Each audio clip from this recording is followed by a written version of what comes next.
Hi friends, இன்றைக்கி எங்கள் அம்மா பண்ண கேவுரடை பார்க்கலாம். கேழ்வரகு மாவில் பண்ணுறது.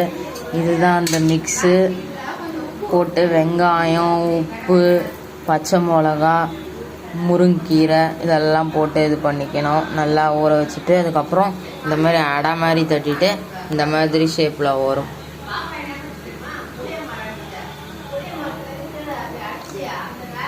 ஓகே, தேங்க்ஸ் ஃபார் வாட்சிங். பாய்.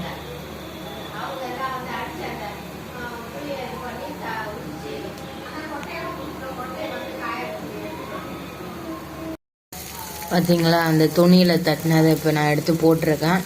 வேகிறதுக்கு நம்ம மூடி போட்டு வேக வச்சிடலாம். இப்போ அடை வெந்துட்டு இருக்குது. ஓப்பன் பண்ணி பார்க்கலாம் வெந்திருக்கான்னு.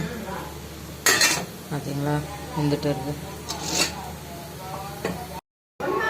இப்போ பாருங்கள், எல்லாம் பண்ணக்கப்புறம் இப்படி தான் வரும் கம்படை. இது ரெசிபி வேணும்னா கேளுங்க, லாங் வீடியோவில் போடுறேன். இப்போ நான் ஷார்ட்ஸாக அப்ளை பண்ணுறேன். தேங்க்யூ ஃபார் வாட்சிங். பாய். பார்த்தீங்கன்னா நல்லா வெந்துடுச்சு. அவ்வளோதான் இது. தேங்க்யூ ஃபார் வாட்சிங்.